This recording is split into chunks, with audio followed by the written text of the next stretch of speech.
La historia comienza con una fotografía olvidada en los archivos de una pequeña universidad del norte de España. El documento, fechado en 1905, muestra la fachada de un antiguo orfanato situado en las afueras de un pueblo, cuyo nombre se ha perdido en los registros oficiales, como si alguien hubiera querido borrar su existencia de la memoria colectiva.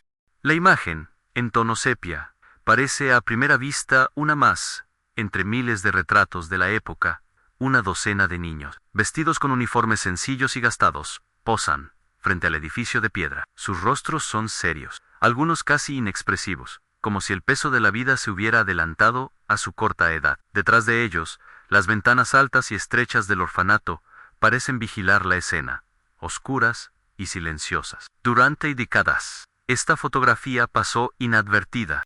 Fue catalogada como un simple testimonio histórico, un fragmento visual de la vida institucional de principios del siglo XX.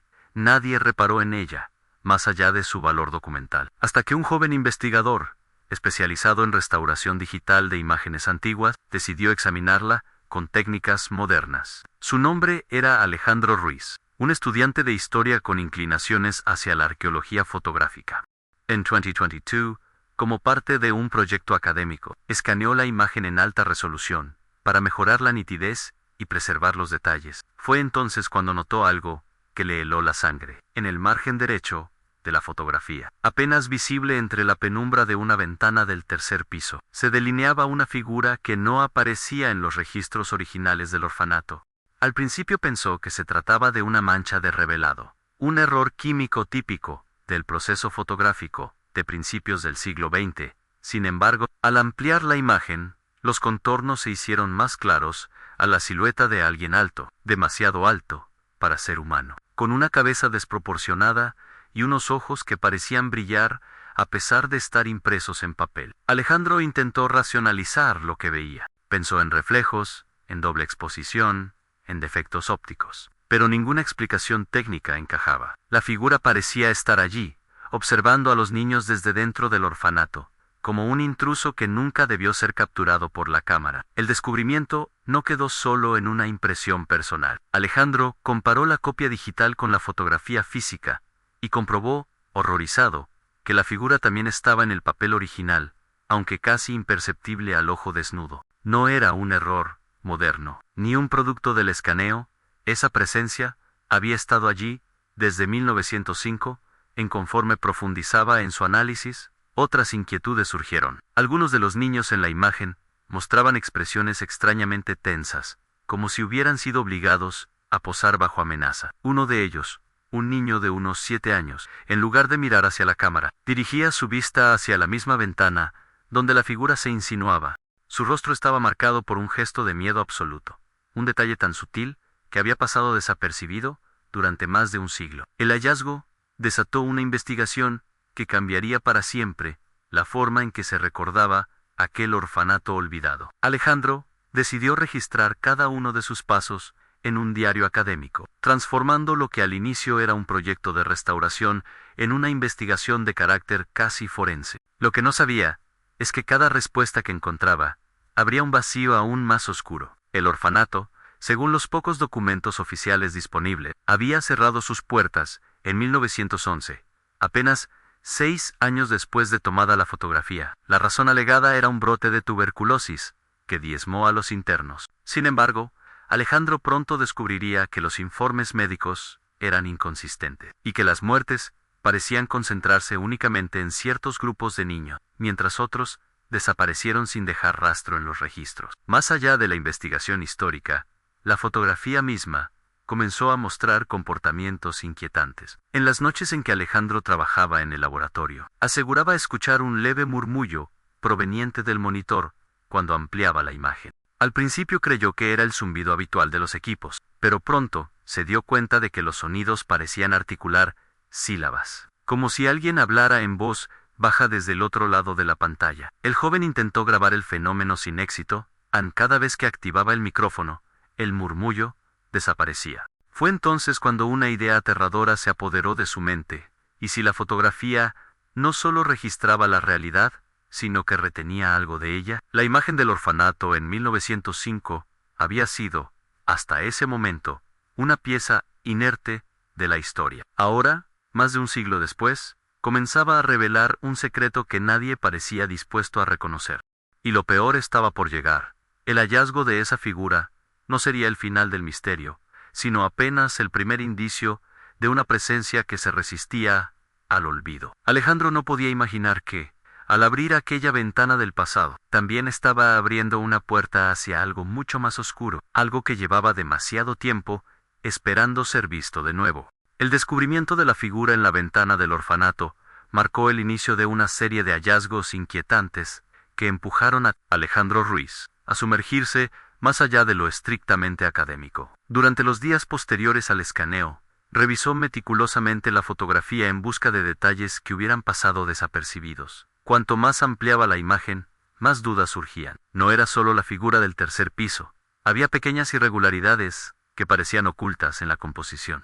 Primero, los rostros de los niños. A simple vista, todos mantenían la postura rígida típica de las fotografías de principios del siglo XX, cuando las exposiciones largas obligaban a los sujetos a permanecer inmóviles durante varios segundos. Sin embargo, al ampliar la resolución digital, Alejandro observó que al menos 3 de los menores tenían gestos de pánico apenas perceptibles. Sus labios se entreabrían, sus ojos mostraban un destello de angustia, y uno de ellos parecía estar a punto de llorar. No era la expresión de quien simplemente obedece a un fotógrafo, era la expresión de alguien que quiere gritar y no puede. Otro detalle perturbador apareció al examinar el suelo frente al grupo. Entre las hierbas altas que rodeaban el edificio, emergía un patrón extraño en piedras dispuestas de manera circular, apenas visible, como si hubieran formado parte de algún ritual.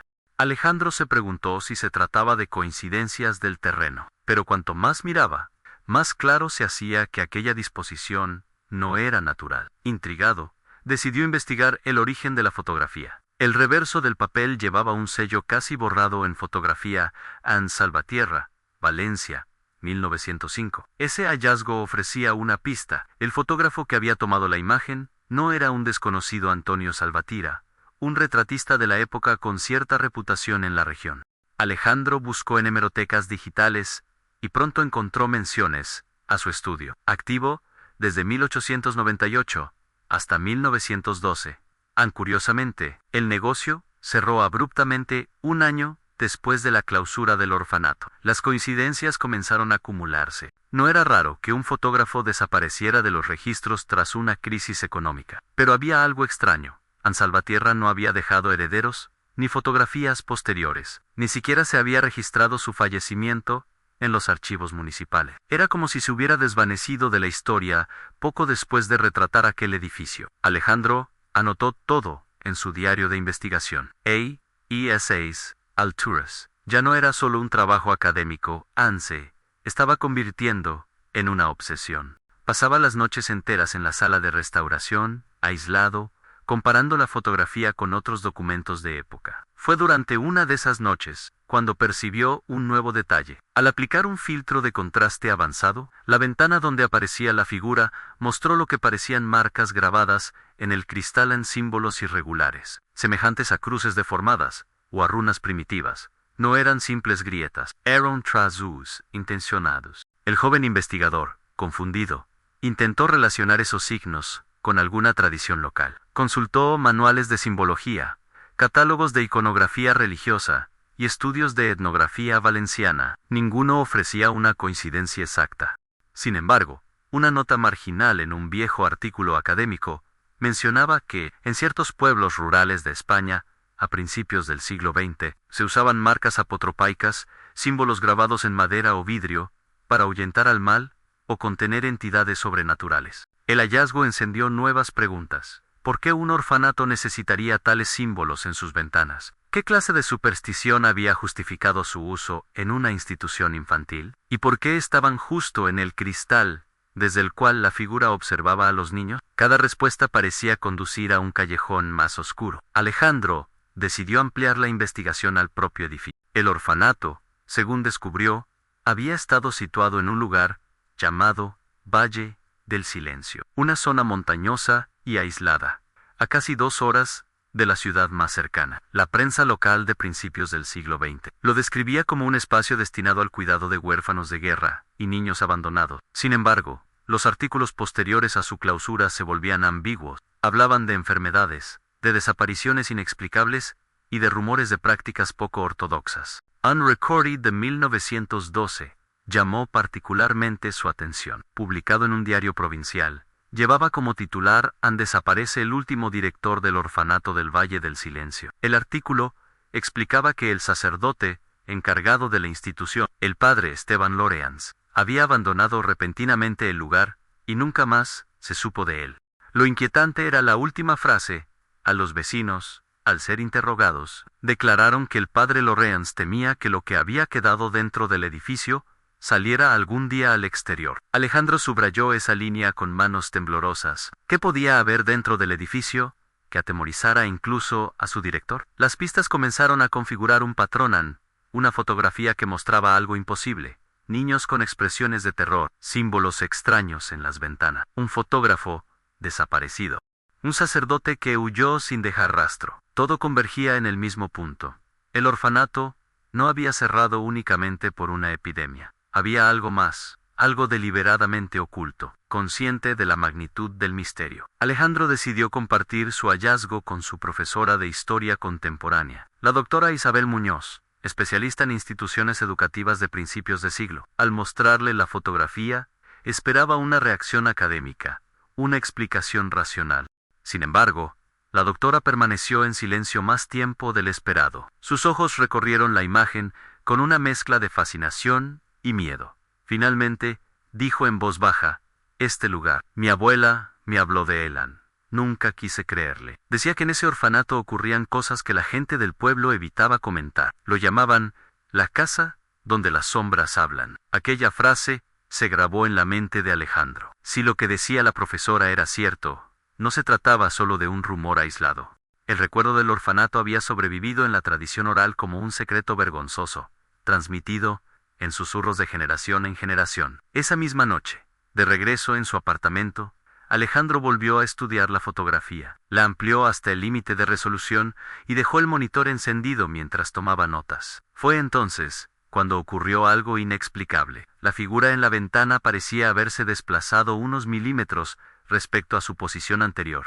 Convencido de que su mente lo engañaba, comparó la versión escaneada con la copia original del archivo físico. Y allí estaba la confirmación. En el papel de 1905, la figura seguía rígida, inmóvil, pero en el archivo digital, el contorno se había modificado apenas perceptiblemente, como si la presencia hubiera decidido avanzar un poco hacia la luz. Alejandro cerró el ordenador con violencia, intentando convencerse de que todo era producto de su cansancio. Pero en el fondo de su mente, sabía que no se trataba de un error técnico. La fotografía estaba cambiando, como si respondiera a su atención. Las pistas no eran simples datos históricos, eran advertencias, y el investigador apenas comenzaba a comprender que se había adentrado en un terreno donde la frontera entre documento y maldición era cada vez más difusa. La mañana siguiente al inquietante descubrimiento, Alejandro Ruiz decidió que no podía continuar solo. La figura en la ventana, las expresiones de los niños, los símbolos grabados en el cristal, todo aquello ya había superado los límites de una simple investigación académica. Convocó a la doctora Isabel Muñoz en la biblioteca universitaria. Extendió sobre la mesa no solo la fotografía, sino también las copias digitales ampliadas, los recortes de periódico que había encontrado y las anotaciones de su diario personal. Isabel escuchó con atención mientras él relataba lo sucedido, incluyendo la perturbadora impresión de que la figura se había movido en la imagen digital. Al principio, ella quiso mantener la compostura racional de una investigadora, pero a medida que repasaba cada documento, su expresión se fue endureciendo. Finalmente, confesó algo que hasta ese momento había preferido callar. "Cuando era niña", dijo en voz baja, "escuché a mi abuela hablar del orfanato. Decía que nadie en el pueblo quería acercarse después de su cierre. Algunos juraban que todavía se escuchaban voces de niños en el interior, aunque el edificio estaba vacío. Otros afirmaban haber visto luces en las ventanas. Yo siempre pensé que eran cuentos para asustar a los pequeños, pero ahora", dejó la frase suspendida en el aire, mientras su mirada permanecía fija en la silueta imposible del tercer piso. Juntos decidieron profundizar en los archivos históricos. Comenzaron por el registro eclesiástico, ya que el orfanato había estado bajo supervisión de la diócesis. Tras varios días de búsqueda, encontraron referencias a su fundación en Casa de Caridad del Valle del Silencio, inaugurada en 1898 para la acogida de huérfanos de guerra y niños abandonados. El nombre oficial parecía inofensivo, pero pronto detectaron un patrón inquietante. Los libros de bautismo y defunción de la parroquia más cercana presentaban lagunas de información entre 1904 y 1911, exactamente los años de funcionamiento del orfanato. Las lagunas no eran accidentales. Alguien había arrancado páginas completas de los registros. Más tarde, Alejandro consultó los archivos provinciales en busca de informes médicos que sustentaran la versión oficial del cierre por tuberculosis. Lo que encontró fue todavía más perturbador. A los certificados de defunción atribuían la causa de muerte a la enfermedad, pero las descripciones clínicas eran contradictorias. Algunos niños murieron con síntomas típicos, como fiebre y tos persistente, pero otros presentaban signos extraños de ojos ennegrecidos, piel marcada por laceraciones internas, fracturas inexplicables. En un caso, el médico anotó un cuerpo rígido en posición antinatural, como si hubiera sido doblado por una fuerza externa. Alejandro sintió un escalofrío al leer esa línea. Aquello no era tuberculosis. La investigación los llevó también a examinar el contexto social. El Valle del Silencio, aislado en la montaña, había sido históricamente un lugar cargado de supersticiones. Documentos del siglo XVIII mencionaban la existencia de cuevas en la zona, consideradas sitios malditos por los lugareños, en varios testimonios recopilados por antropólogos en el siglo XIX. Los ancianos del pueblo advertían: nunca escuches las voces en la piedra, porque no son humanas. Isabel, escéptica por naturaleza, intentó mantener la investigación en el terreno histórico. Sin embargo, cuanto más leían, más difícil era ignorar que existía un hilo conductor. El orfanato había sido erigido en un lugar ya marcado por una reputación oscura. Mientras tanto, Alejandro se obsesionaba con los símbolos de la ventana. Pasaba horas comparándolos con manuales de arqueología, tratados de esoterismo y registros medievales. Finalmente, encontró una referencia parcial en un manuscrito del siglo XVI, conservado en la Biblioteca Nacional, en símbolos usados como sellos protectores contra entidades del vacío. El manuscrito describía ritos destinados a cerrar puertas invisibles que podían ser abiertas por accidente, en lugares donde la tierra había sido perforada en exceso. Una coincidencia perturbadora, considerando que cerca del orfanato existían minas abandonadas del siglo XIX. Convencido de que debía conocer el terreno, Alejandro propuso a Isabel visitar el lugar. Al principio, ella se negó. El edificio llevaba más de un siglo cerrado y se encontraba en ruinas, además de estar en una zona aislada. Pero finalmente, la curiosidad académica pudo más que el miedo. Prepararon un viaje para el fin de semana siguiente, llevando consigo cámaras, grabadoras de audio y copias de los documentos hallados. Antes de partir, Alejandro decidió contactar con el archivo diocesano para obtener información sobre el último director del orfanato, el padre Esteban Llorens. Tras insistir durante varios días, recibió una respuesta escueta: a los registros del padre Llorens están incompletos. Consta que abandonó su puesto en 1911 y no volvió a ser destinado a ninguna parroquia. No se tiene constancia de su muerte. La desaparición del sacerdote no era un simple traslado eclesiástico. Era como si hubiera huido y borrado su rastro. La noche previa al viaje, Alejandro tuvo un sueño perturbador. Se encontraba frente al orfanato, en el mismo ángulo desde el cual había sido tomada la fotografía de 1905. Los niños estaban allí, inmóviles, observándolo con ojos apagados. De pronto, la figura del tercer piso giraba lentamente la cabeza y fijaba su mirada directamente en él. En ese instante, un murmullo infantil lo rodeaba, como si decenas de voces susurraran al unísono una misma palabra: quédate. Despertó sobresaltado, empapado en sudor, con la sensación de que alguien lo observaba desde la penumbra de su habitación. El monitor del ordenador seguía encendido, mostrando la imagen del orfanato. Juraría que la figura en la ventana estaba más cerca que antes, pero no se atrevió a comprobarlo. Al día siguiente, emprendieron el viaje hacia el Valle del Silencio. Mientras el coche ascendía por los caminos serpenteantes de la montaña, Alejandro repasaba en su mente todo lo que habían descubierto, a los registros arrancados, los certificados de defunción alterados, los símbolos protectores, la desaparición del sacerdote. Cada pista apuntaba hacia un mismo destino. Aquel edificio había sido testigo de algo que nadie había querido nombrar. Cuando finalmente divisaron las ruinas del orfanato entre los árboles, una sensación de opresión los envolvió. El edificio, aunque derruido, aún conservaba parte de su estructura original. Las ventanas, como ojos vacíos, parecían seguirlos a medida que se acercaban. Isabel, que hasta ese momento había guardado silencio, murmuró con un tono apenas audible: «Aquí es donde comienza la verdad. Y temo que no nos va a gustar lo que encontremos». El orfanato se alzaba frente a ellos, como un esqueleto de piedra, olvidado por el tiempo. El portón principal, oxidado y cubierto de hiedra, apenas se sostenía en pie.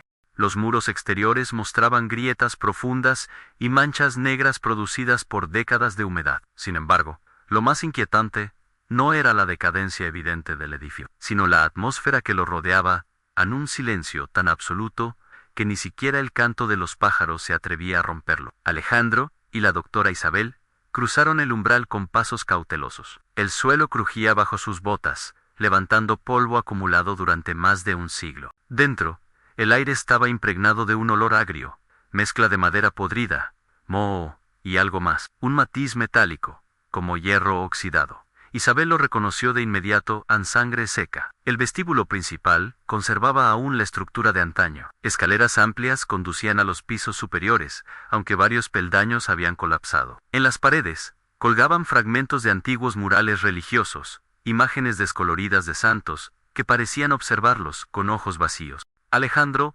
encendió la grabadora y comenzó a describir cada detalle, como si llevar un registro minucioso pudiera protegerlo de la creciente sensación de que no debían estar allí. En una de las salas laterales, donde alguna vez funcionó el comedor, encontraron largas mesas carcomidas por los insectos. Sobre una de ellas, cubierto de polvo, yacía un pequeño cuaderno con tapas de cuero. Isabel lo tomó con cuidado, como si temiera que se deshiciera en sus manos. Al abrirlo, descubrieron que se trataba de un diario infantil. Las primeras páginas eran inocentes, con descripciones de juegos, nombres de compañeros y dibujos rudimentarios de casas y árboles. Pero conforme avanzaban, la escritura se tornaba caótica. El niño, cuyo nombre apenas se distinguía como Mateo, hablaba de sombras que caminaban por los pasillos de noche, de voces que lo llamaban por su nombre desde las paredes, de compañeros que desaparecían y no regresaban jamás. Una frase, repetida en varias páginas, heló la sangre de Alejandro: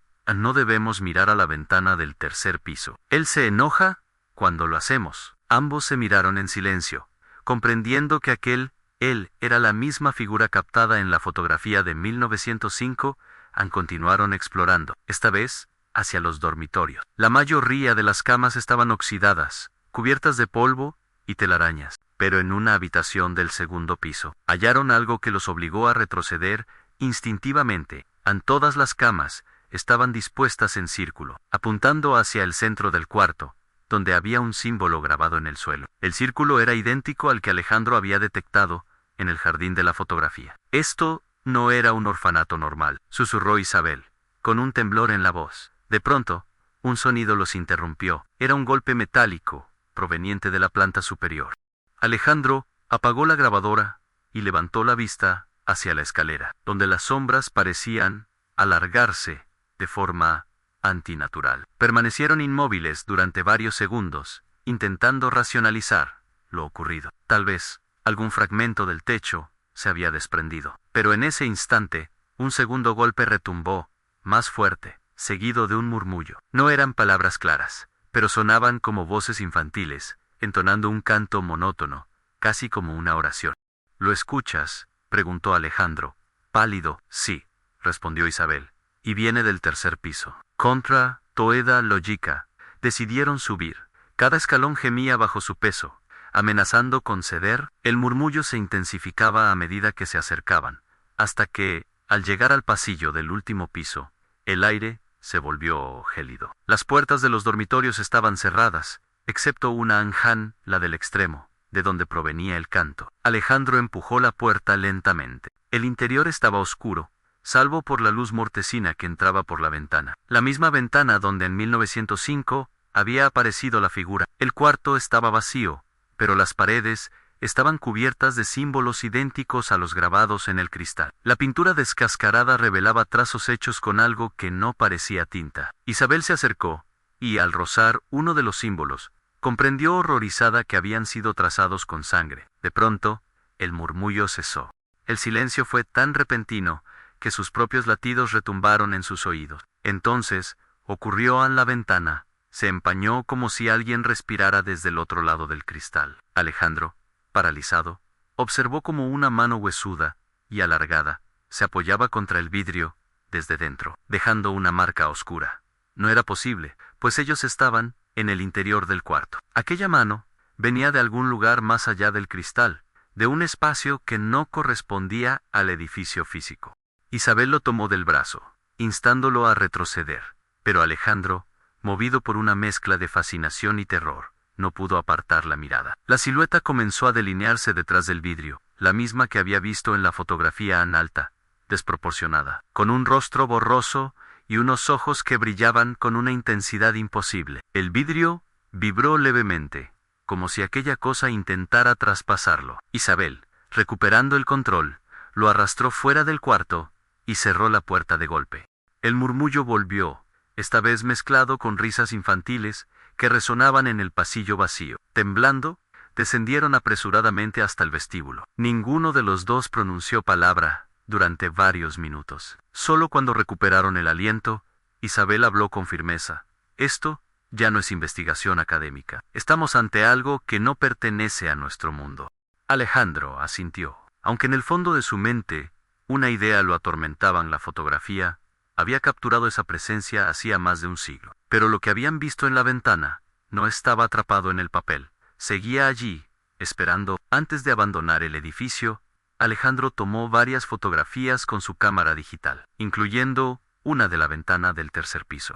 Horas más tarde, cuando revisó las imágenes en su portátil, descubrió algo aterrador en todas ellas. La figura aparecía con claridad. Ya no era una sombra borrosa como en el original de 1905, ahora se mostraba con más nitidez, como si el tiempo hubiera fortalecido su forma. Y lo peor, en una de las fotos, tomada sin darse cuenta, Alejandro aparecía reflejado en un espejo del pasillo. A su lado, apenas perceptible, se veía una silueta oscura inclinándose hacia su oído. Tras regresar de la visita al orfanato, Alejandro e Isabel pasaron varias noches sin apenas dormir. La experiencia los había marcado profundamente. La figura en la ventana, los símbolos de sangre en las paredes, el diario del niño Mateo. Todo apuntaba a que el lugar había sido escenario de algo mucho más siniestro que una simple epidemia. Isabel, fiel a su carácter metódico, propuso un cambio de estrategia a no volver al edificio hasta comprender mejor su trasfondo histórico. Si el orfanato era una grieta hacia lo inexplicable, debían reconstruir con precisión qué había ocurrido allí entre 1898 y 1911. Comenzaron por revisar los archivos provinciales, en busca de registros judiciales. En un viejo legajo, encontraron varios informes relacionados con denuncias presentadas contra el orfanato en 1909. Los documentos eran escuetos, pero inquietantes. Vecinos habían reportado gritos nocturnos, desapariciones de niños del pueblo y ruidos extraños provenientes del sótano. El caso nunca prosperó. Fue archivado bajo la explicación de rumores populares sin fundamento. El nombre del director, el padre Esteban Lorrains, aparecía constantemente en esos informes. Se le describía como un sacerdote reservado, obsesionado con la disciplina y con prácticas poco ortodoxas de enseñanza. Pero lo más perturbador fue un informe anónimo incluido en el expediente. El padre Lorrains conduce a los niños al sótano después de la medianoche, les obliga a formar un círculo y repetir palabras en una lengua desconocida. Los vecinos que se atreven a acercarse afirman escuchar cánticos y golpes metálicos. No sabemos qué hace allí, pero no parece propio de un hombre de Dios. Alejandro y la doctora intercambiaron una mirada de espanto. Aquello coincidía demasiado con el círculo de camas que habían encontrado en la segunda planta. Movidos por la necesidad de profundizar, buscaron información sobre la zona conocida como Valle del Silencio. Antiguos mapas del siglo XVIII revelaban que allí se habían asentado comunidades mineras desde tiempos remotos. Sin embargo, lo más sorprendente, apareció en un tratado de folclore publicado en 1863 por un etnógrafo local, Ramón Fuster. El texto recogía relatos de los aldeanos que hablaban de una caverna profunda en la montaña, temida por generaciones. Decían que dentro se escuchaban susurros, que no provenían de ningún ser humano. Según los ancianos, quienes pasaban demasiado tiempo cerca de la caverna, comenzaban a ver sombras que no eran suyas y a tener sueños perturbadores. La tradición sostenía que los habitantes primitivos de la zona habían sellado esa caverna con piedras, prohibiendo a cualquiera volver a abrirla. La relación con el orfanato era evidente. Alejandro planteó la hipótesis de que la institución había sido construida justo encima de ese terreno maldito. Quizás por ignorancia, o quizás porque alguien, como el padre Lawrence, sabía exactamente lo que buscaba. El siguiente hallazgo reforzó esa sospecha. En una carta conservada en el archivo eclesiástico, dirigida al obispo, en 1906, Lawrence escribía encontrado en este lugar, signos antiguos, que confirman lo que sospechaba aquí, se guarda una puerta. Los niños, inocentes y maleables, son los únicos capaces de mantenerla abierta sin que sus cuerpos se destruyan de inmediato. Necesitamos más, muchos más. Solo entonces él podrá manifestarse plenamente.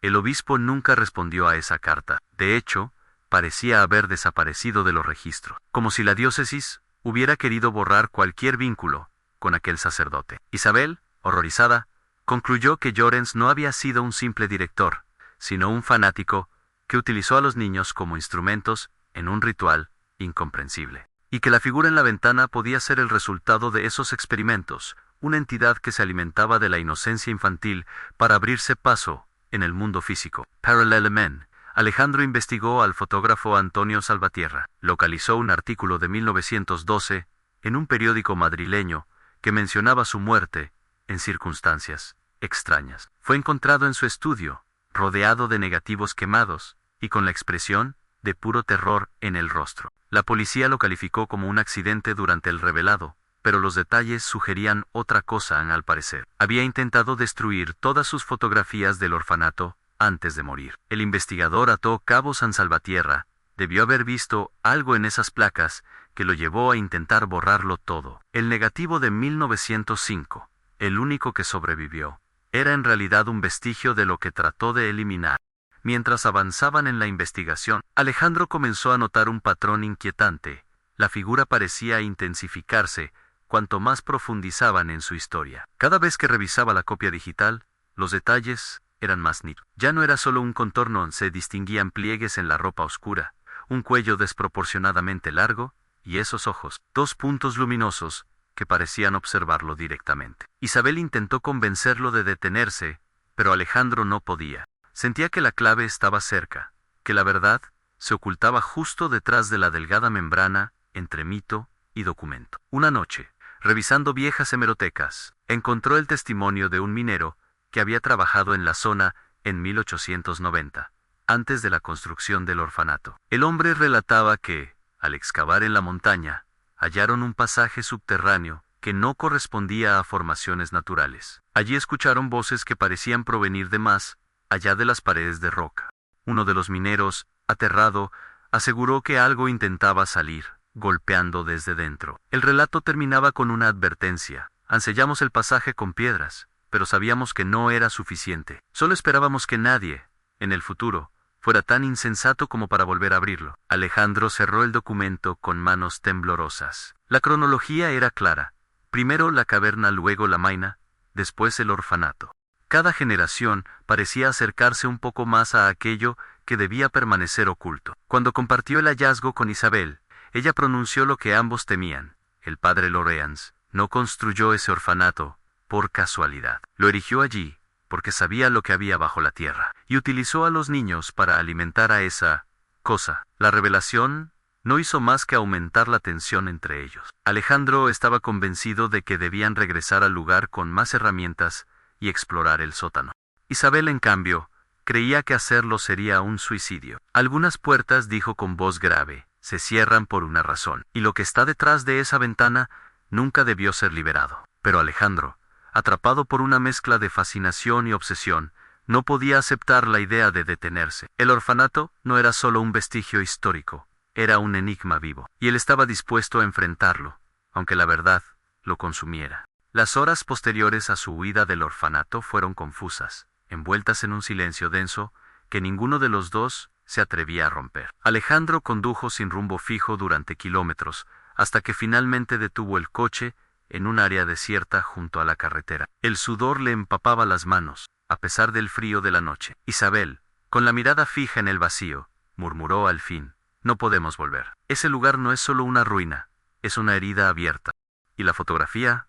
La fotografía es la llave. Alejandro no respondió de inmediato. Miraba su cámara digital, donde aún reposaban las imágenes capturadas en el sótano. Su instinto le pedía destruirlas, pero otra fuerza, más oscura y compulsiva, lo empujaba a conservarla, como si la propia entidad se aferrara a él a través de esos archivos. Esa noche, en su apartamento, revisó nuevamente las fotografías. En una de ellas, tomada en el momento exacto en que huyeron del sótano, la figura del tercer piso aparecía con una nitidez perturbadora. Su rostro seguía siendo borroso, pero los ojos parecían brillar con más intensidad que nunca. Peor aún, detrás de ella, los niños espectrales habían cambiado de posición. Ya no estaban dentro del edificio, estaban en la escalera, descendiendo. Alejandro cerró el portátil de golpe, pero la pantalla, apagada, reflejó durante un instante esos mismos ojos brillantes, como si lo observaran desde el cristal oscuro. La obsesión lo consumía. Durante días continuó investigando en archivos digitales y hemerotecas, convencido de que la clave estaba en el último año del orfanato. Finalmente encontró lo que buscaba en un artículo publicado en 1911, apenas una semana antes del cierre. El titular decía: «Han tragedia en el Valle del Silencio. Han 20 niños muertos en extrañas circunstancias». El texto era breve y vago. Mencionaba que los cuerpos habían sido hallados en el sótano, sin signos claros de violencia ni síntomas típicos de enfermedad. Simplemente vacíos. El periodista escribió: «A los rostros de los pequeños parecían máscaras de cera. Sus ojos, hundidos y oscuros, daban la impresión de haber sido succionados desde dentro». Isabel, al leerlo, palideció. Vacíos, como las figuras que vimos allí abajo. Pero lo más escalofriante estaba al final del artículo. El padre Esteban Loreans desapareció la misma noche. Algunos vecinos juraron verlo salir por el portón principal, cargando un paquete envuelto en tela negra. Ann nunca regresó. El paquete Ann, la llave, la sospecha de que el sacerdote había intentado trasladar algo, quizás la fotografía original, quizás un objeto ritual, se convirtió en una certeza para Alejandro.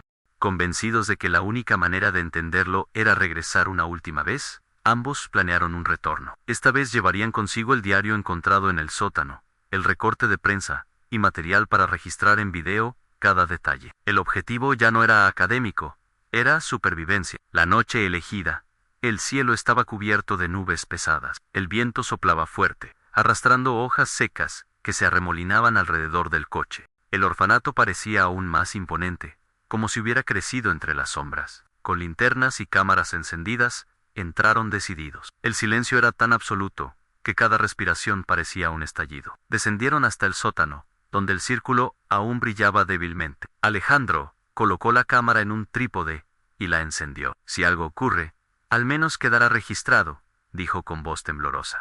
Isabel abrió el diario de Loreans y comenzó a leer en voz alta las palabras escritas en aquel lenguaje extraño. No era un ritual improvisado, era una transcripción de cánticos que los niños repetían. La atmósfera se tensó de inmediato. El aire se volvió más pesado, como si la sala respirara junto a ellos. De repente, el círculo, en el suelo, se iluminó con un resplandor azulado. Las sombras en las paredes comenzaron a moverse solas, retorciéndose como si tuvieran vida propia. Las voces infantiles resonaron de nuevo, pero esta vez no eran susurros dispersos, eran un coro nítido, ordenado, que repetía las mismas palabras que Isabel leía. Entonces, la cámara emitió un pitido, y la pantalla mostró algo que sus ojos no podían ver directamente en la figura. Erguida en medio del círculo, observándolos, era más sólida que nunca, alta, desproporcionada. Sus extremidades parecían demasiado largas, y su rostro, aunque aún difuso, dejaba entrever una sonrisa imposible, como un corte en la penumbra. Alejandro intentó moverse, pero sus piernas no respondieron. La entidad extendió un brazo hacia él, y sintió un frío glacial recorrerle el cuerpo. En su mente resonaron las mismas voces de su sueño: quédate. Nunca eres nuestro puente. Isabel, comprendiendo que estaban a punto de ser arrastrados al mismo destino que los niños de 1911, lanzó el diario al centro del círculo y lo encendió con un fósforo. Las páginas comenzaron a arder rápidamente, iluminando la sala con un resplandor anaranjado. El coro se transformó en gritos desgarradores. Las figuras infantiles aparecieron alrededor de ellos, agitándose, distorsionadas, como si se resistieran a desaparecer. La entidad, atrapada en medio del fuego, lanzó un alarido que no provenía de garganta alguna, un sonido inhumano que hacía vibrar las paredes de piedra. La cámara grababa todo, su lente empañado por el calor de las llamas. Alejandro, liberado de la parálisis, corrió hacia Isabel y la arrastró fuera del sótano, mientras el círculo ardía. Cuando alcanzaron el vestíbulo, el suelo tembló, como si el edificio entero respirara. Las ventanas se estrellaron al unísono, dejando entrar un viento helado que apagó de golpe todas las luces. Durante un instante, el orfanato quedó en una oscuridad absoluta. Y en esa oscuridad, ambos lo escucharon, un susurro cercano, directo a sus oídos, que no pertenecía a ningún niño. Aún no habéis cerrado la puerta. Salieron del orfanato tambaleándose, con la respiración entrecortada y los nervios deshechos.